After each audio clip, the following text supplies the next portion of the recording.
И еве сме повестите назад во студио. Во наредните минути ќе позборуваме на тема од областа на здравството. Имено ќе посветиме повеќе внимание на дијабетесот или шеќерната болест, што представува една од најчестите болести во современото општество.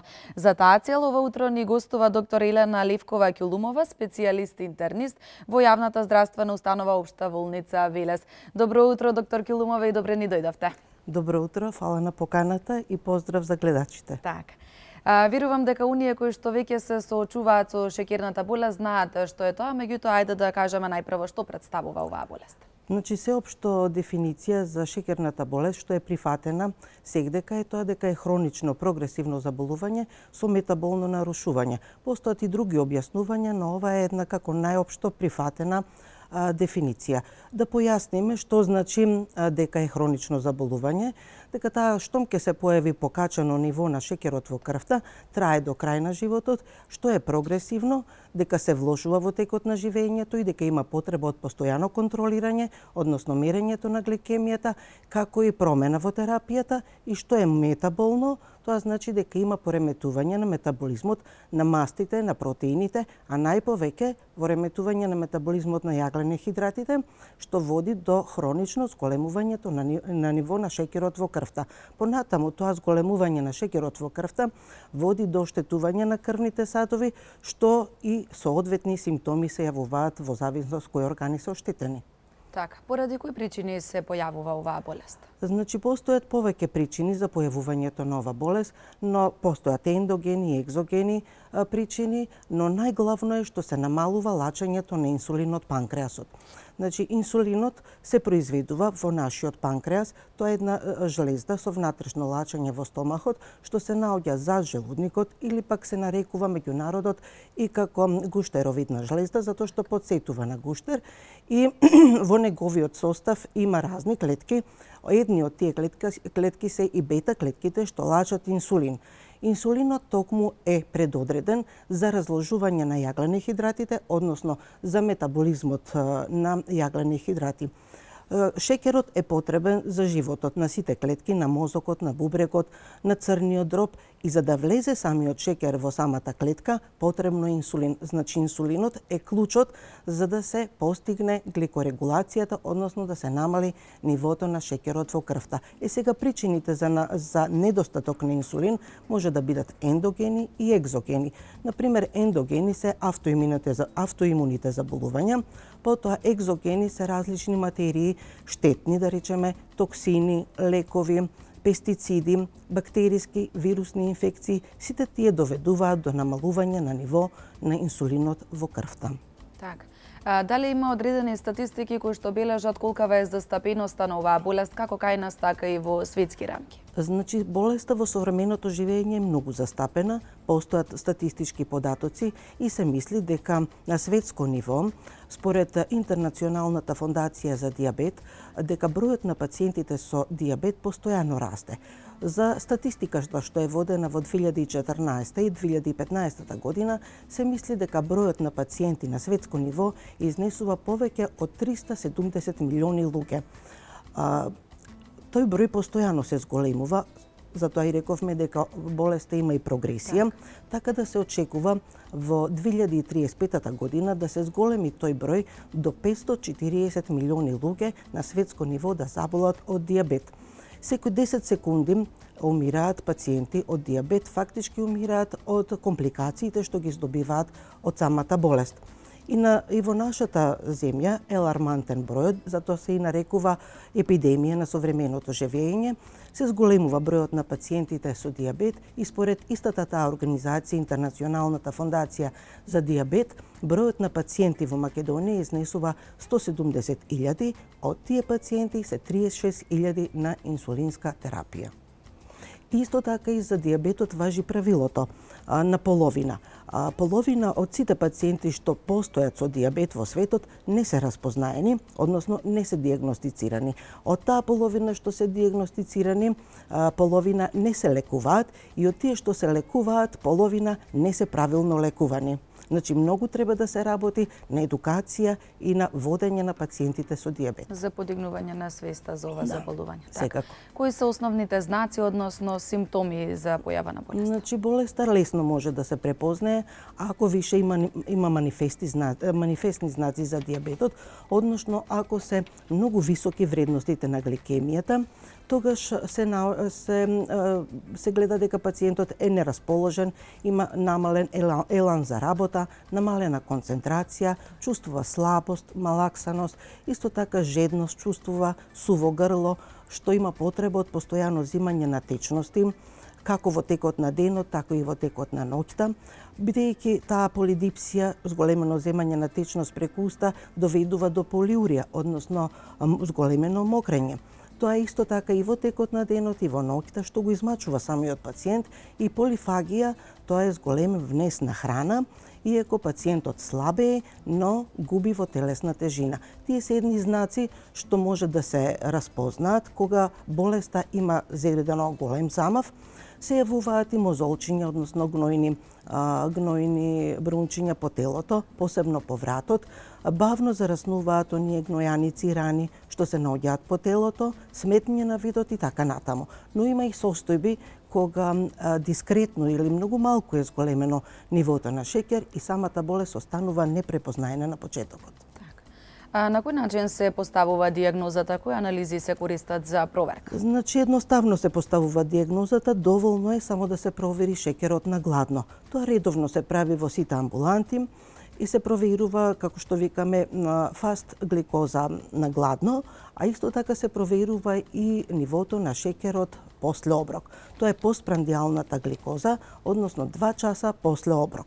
Тие се основни два параметри кои мора да се проверат и да се докаже самата болест. Постојат и други лабораториски испитувања, како што е, да речеме, хемоглобин А1C, тоа е ниво на шеќерот како се движал изминатите 3 месеци, односно гликоза што е врзана за хемоглобинот и не укажува како се движал шеќерот изминатите 3 месеци, односно колку е животот на еритроцитите. Се проверува и урината.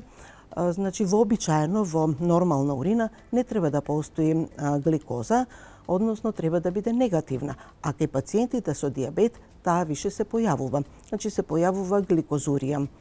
И другите лабораториски анализи се проверуваат, значи се прави и проширена лабораториска анализа. Меѓутоа, кога болеста не може да се разоткрие со обичните овие анализи, се прави еден тест. Тој е тест со оптеретување и се вика гликоза толерант тест. Се прави за да се види какво е нивото на шеќерот после оптеретување. Значи, прво на гладно се проверува шеќерот, после се дава еден благ напиток, тоа е 75 грама гликоза растворена во вода, пациентот го испие, го консумира тој благ напиток и после 2 сата се повторно се мери нивото на шеќерот. Има однапред определени мерки колку треба да изнесува на гладно, колку треба да изнесува после оброк. Например, ако е гликемијата во рамките на од 5,5 до 7,8, тогаш не се работи за дијабет со оптеретувањето.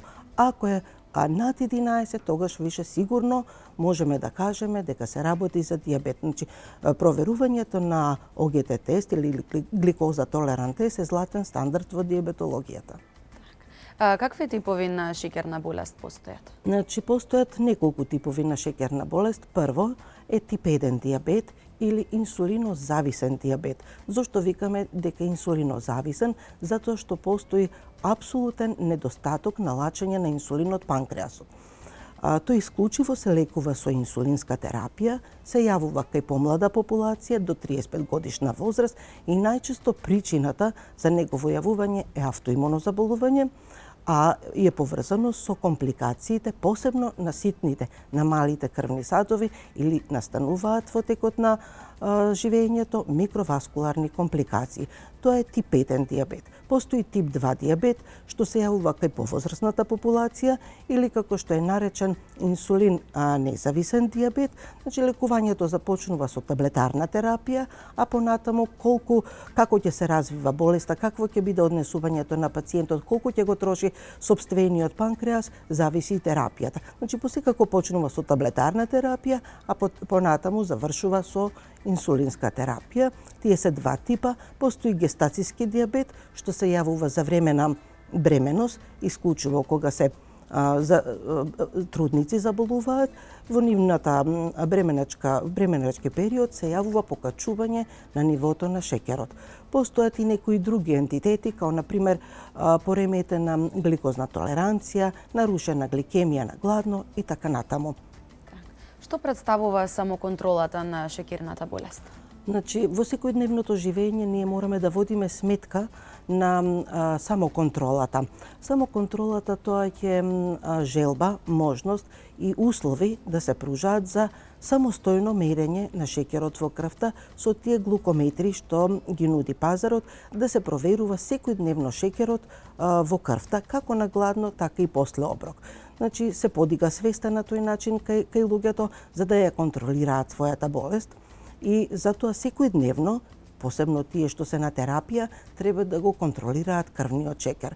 Освен крвниот шеќер, треба да се контролираат и другите лабораториски анализи, како што спомнав хемоглобин А1С, гликолизиран хемоглобин и мокраќа.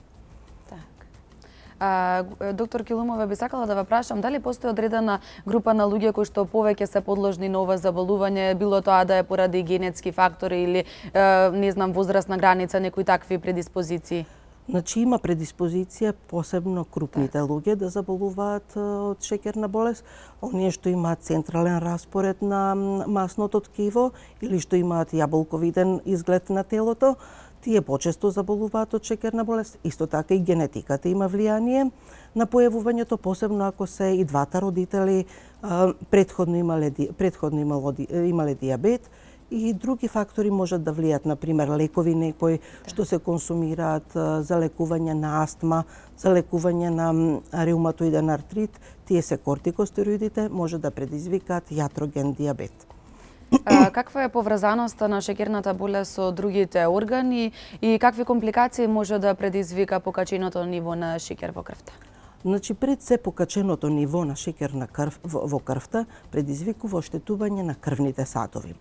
Пред се менува пермеабилноста, односно порозноста на крвните садови, се зголемува транспортот на течност, со тоа излегуваат и разни други крвни елементи, тромбоцити и други елементи, се ствараат тромби во самите крвни садови.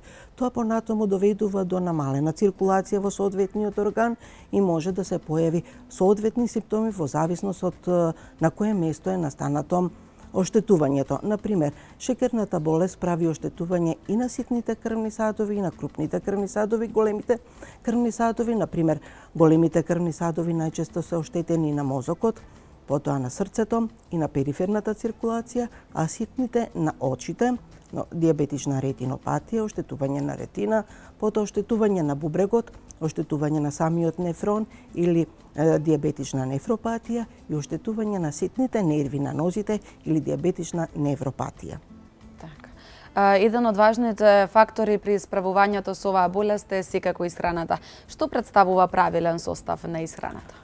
Значи, исхраната треба да биде избалансирана во нормални граници. Секојдневно ние внесуваме хранливи продукти што се поделени во три главни групи. Тоа се јаглени хидратите, мастите и белковините. Најголем дел или најголем процент во исхраната треба да бидат јаглени хидратите, односно 50 до 60% од дневниот внес треба да отпадне на јаглени хидрати, потоа 30% на белковини и 5 до 10% на мастите. Крвниот шеќер ќе го покачи само нивото, зголемениот внес на јаглени хидрати и токму тој внес треба да се контролира. Како да се контролира? Тоа е на секој пациент треба да му се објасни, треба да се каже дека со внесот на јаглените хидрати се внесуваат лебни единици и фактички тие пациенти го мерат бројот на лебните единици внесено во секојдневното живење, а исто така треба да се внимава и на мастите, бидејќи мастите нема да го покачат крвниот шеќер, но ќе покачат телесната тежина и го збогатуваат калорискиот внес. Освен овие продукти се внесуваат и вода и обично ние зборуваме дека вода треба да биде обична вода од чешма, а не минерална, затоа што минералната содржи други елементи, да речеме натриум, хлор, кои понатаму го зголемуваат чувството на жед. се внесуваат и сокови и треба да се каже дека внесот на сокови треба да се ограничи. Ако пишува на опаковката дека е 100% слободен од шекер, само тоа овош ја содржи шекер. Какви промени треба да се направат за да се постигне регулација на нивото на шекер во крвта? Значи, за да се постигне еден баланс во регулацијата на шекерот во крвта, не само да се внимава во исхраната, треба да се внимава и во физичката активност, секојдневната физичка активност и спортувањето. Значи, со зголемената физичка активност се намалува нивото на шекерот во крвта, се намалува значи гликемијата, се намалуваат масните наслаги, се намалува крвниот притисок и на тој начин може да се избалансира самата регулација на шекерот во крвта. Со тоа се подига и самиот морал на пациентот, така да физичката активност е потребна да се обавува најмалце 5-6 пати во неделата и тоа се мисли на движење, брзо одење, шетање, потоа пливање, возење точак и некои вежби што не треба да бидат шема за секој пациент, туку тие треба да се препишат според нивната состојба здравствена и другите заболувања што постојат кај пациентите. Така, во кој момент се препишува терапија со лекови? Дали секогаш е тоа неопходно кога постои шекерната болест? Значи, првично се почнува со промена на животниот стил, исхраната, физичката активност, спортот, а понатаму се додаваат и соодветни лекарски и таблети, прво таблети, ако се работи за тип 2 диабет, кој има широка палета на таблетарна терапија, а понатаму во лекувањето може да се даде инсулинска терапија. Рековме дека кај пациентите со тип 5 диабет исклучиво е лекувањето со инсулин, уште на почетокот на болеста, било тоа да се даде во 1, 2 или повеќе дневни дози, во зависност од нивото на шекерот, односно пред самиот главен оброк, или пак да се постави инсулинска пумпа. А додека таблетите ги користат пациентите со тип 2 диабет, кој понатаму во текот на болеста како прогредира, така и тие можат да поминат на инсулинска терапија. Какви може да бидат последиците и дали се можни сериозни компликации доколку навреме не се открие дека постои шекерната болест и не се пристапи кон нејзино лекување? Значи, може да бидат сериозни последиците од шекерната болест. Споминавте и дека стапката на смртност од оваа болест е многу голема. Значи, смртноста е поврзана со компликациите. Компликациите се на ситните крвни садови и на големите крвни садови.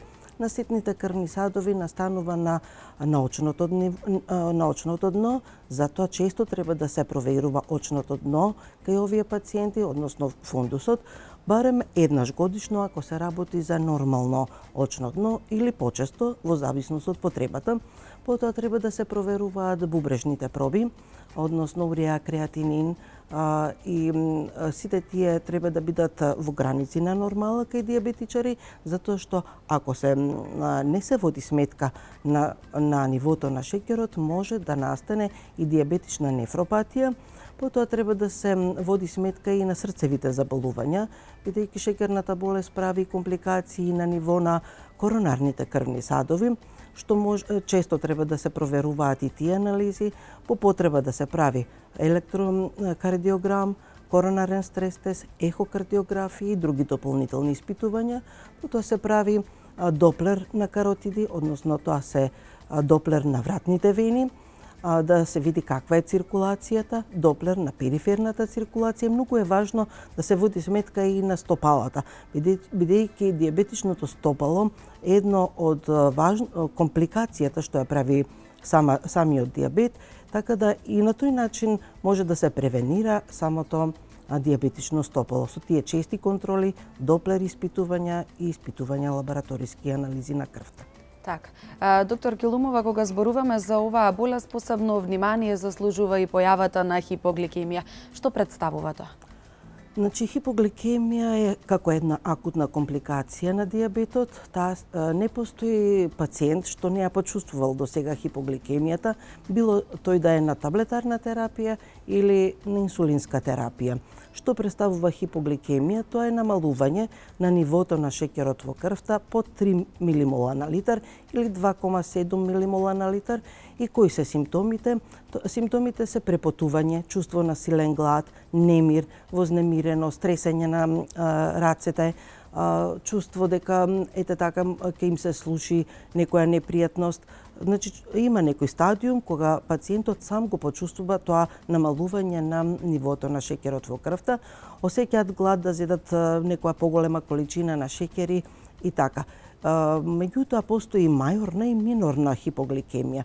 Минорна хипогликемија е така се тие продромални стадиуми што самиот пациент ги чувствува, но мајорната хипогликемија може да предизвика и кома кога самиот пациент не може да си помогне и му е потребна лекарска помош. Како се постапува во овој случај при Во овој случај треба, ако постои домашен глукометар, да се измери нивото на шеќерот и одма да се, ако е пациентот во свесна состојба, да се даде благ напиток, обично се раствора шеќер со вода или пак се дава сок или кола пијалоци и одма после тоа да зеде оброк со леп. Кога разговарам... Причините за, уште тоа да дополнам, дека причините за хипогликемија мора да се работи за некоја грешка. Или пациентот да зел поголема доза на таблети или инсулин, или да го прескокнал некој оброк, или да се работи за некоја зголемена физичка активност, значи дискрепанција измеѓу внесот на јаглени хидрати и потрошувањето на јаглени хидрати. Така, кога разговараме за болести, когаш се наметнува и прашањето за превенција. Може би го оставивме за крај, но во никој случај не е помалку важно. Кој е вашиот совет? Значи, треба да се води сметка на превенцијата. Прво, здрав и избалансиран начин на исхрана, потоа физичка активност, водење сметка на телесната тежина, како и водење сметка да еднаш барем во годината да се провери нивото на шеќерот во крвта, како би знаеле понатаму како да се однесуваме со тој ентитет. Така, значи превентивните контроли треба да се прават најмалку еднаш годишно кај здрави особи. Да.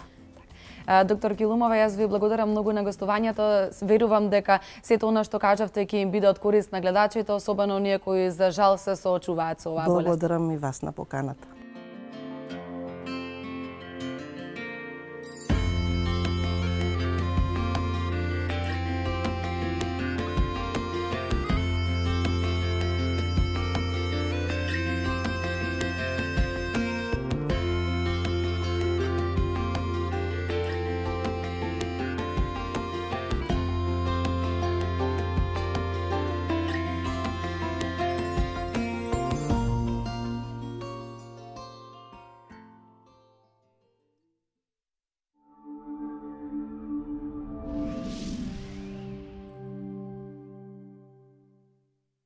Хот известува дека само за проектот Купи куќа, купи стан ги намали цените на 280 евра за метар квадратен. Купете куќа од 80 квадрати за само 22.400 евра или куќа од 105 квадрати за 29.400 евра. Повеќе информации